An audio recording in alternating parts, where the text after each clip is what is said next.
الحمدللہ الحمدللہ ہم تو مسلمان ہیں، اللہ تعالیٰ کا انکار تو دور کی بات، سوچ بھی نہیں سکتے۔ تو انہوں نے آپ صلی اللہ علیہ وآلہ وسلم کو اس طرح سے بھی ان لوگوں نے، کفار نے جھٹلایا کہ ہمارے اوپر فرشتوں کو لے آئے، ہمارے سامنے عذاب کو لے آیا۔ سورۃ انفال جو ہے اس کی بھی 32 آیت میں دیکھیں۔ اور جب انہوں نے کہا اے اللہ، اگر یہ واقعی تیری جانب سے حق ہے، کون؟ اللہ اور اللہ کا رسول، یہ تیری طرف سے حق اور جانب ہے قرآن، تو ہم پر آسمان سے پتھروں کی بارش برسا، کوئی دردناک عذاب ہم پر لے آئے۔ یعنی جب جب جس جس وقت اللہ کے پیغمبر، اللہ کے رسول ہدایت دینے کے لیے ان قوموں کی طرف بھیجے گئے، تو الٹا لوگوں نے ان کو جھٹلایا اور کیا کہا کہ ہم پر ڈائریکٹ عذاب لے آئے، شاید ہم پھر سن لیں۔ انا للہ و انا الیہ راجعون، استغفر اللہ استغفر اللہ۔ اسی لیے تو اس آیت مبارکہ میں اب آگے سے اللہ تعالیٰ کیا فرماتے ہیں، وَيَسْتَغْفِرُوا رَبَّهُمْ، اور اپنے رب سے بخشش مانگے۔ انہیں چاہیے تو یہ تھا کہ وہ ایمان لاتے اور اپنے رب سے بخشش مانگتے، لیکن الا ان تأتیہم سنت الاولین، مگر اس بات نے ان کے پاس پہلے لوگوں کی طرح وہی طریقہ لے آئے۔ کیا؟ اس کے علاوہ کیا چیز باقی رہ گئی ہے کہ سنت الہی کے مطابق ان پر عذاب آئے، جیسے پہلی قوموں کے اوپر عذاب آیا۔ او یأتیہم العذاب قبلا، قبلا ان سے پہلے لوگوں کے اوپر جو عذاب آیا، یعنی عذاب ان کے سامنے آ جائے، ان پر جب لعنت کر دی جائے، جب ان کے اوپر پتھروں کی بارش، مینڈکوں کی بارش، خون کی بارش اس طرح سے آئے، ان کے اوپر عذاب آ جائیں کہ وہ بستیاں سوئی کی سوئی رہ گئیں اور پلٹ کر ان کے اوپر پہاڑ اور زمینیں الٹ پلٹ کر دی گئیں۔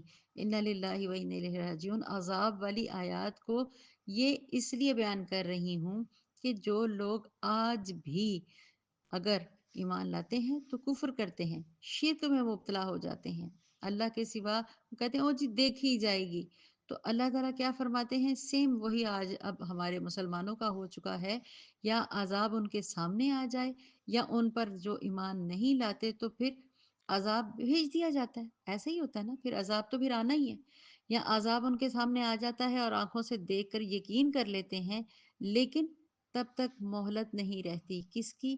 توبہ کی۔ پھر آپ سے توبہ کی مہلت چھین لی جاتی ہے۔ تو اللہ تعالیٰ فرما رہے ہیں کہ کیا تمہارے ساتھ پچھلی قوموں کی طرح ان کے سامنے عذاب لایا جائے، پھر ان کو سمجھ آئے گی کہ کیا ہے در حقیقت اور کیا معاملات ہیں۔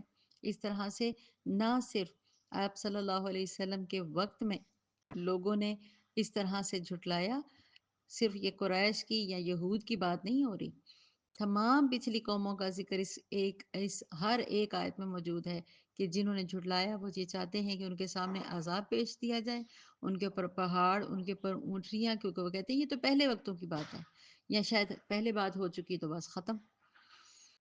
استغفر اللہ۔ اللہ تعالیٰ ہمیں اپنے ضرورت سے زیادہ گناہ، ضرورت سے زیادہ کفر، ضرورت سے زیادہ ان باتوں کو جھٹلانے سے بچائے۔ اللہ تعالیٰ ہم سب کو ہدایت نصیب عطا فرمائے۔ عمل ہدایت سے بہتر ہے، ہمیں اپنے عمل پر غور کرنی چاہیے۔ ہدایت آتی ہے، صرف پڑھ کے فارغ ہو جانا نہیں، عمل بہت ضروری ہے۔ اگر ہم اللہ تعالیٰ کی ان کتابوں کا ذکر جو سنتے ہیں، پڑھتے ہیں، بولتے ہیں، اس کو دہراتے ہیں، اگر اس کے اندر عمل نہیں ہے تو یہ بھی ہمارے لیے ایک قسم کا شرک ہے۔ ہم نے بھی انہی قوموں کی طرح جھٹلا رکھا ہے کہ اللہ تعالیٰ کا عذاب آنے والا ہے اور ہو کر رہے گا، جیسے کہ ہم سب جانتے ہیں۔ تو لہٰذا اللہ تعالیٰ فرما یہاں پہ یہی رہے ہیں کہ اپنے اللہ پر وقت رہتے ہوئے سنبھل جاؤ، استغفار کر لو، اللہ کی طرف پلٹ آؤ، زندگی بار بار نہیں ملتی۔ تم پچھلی قوموں کی طرح وہ حرکت مت کرو جو تمام پچھلی قوموں نے کی۔ اللہ تعالیٰ ہم سب کو ہدایت اور توفیق عطا فرمائے، آمین ثم آمین۔ السلام علیکم ورحمۃ اللہ وبرکاتہ۔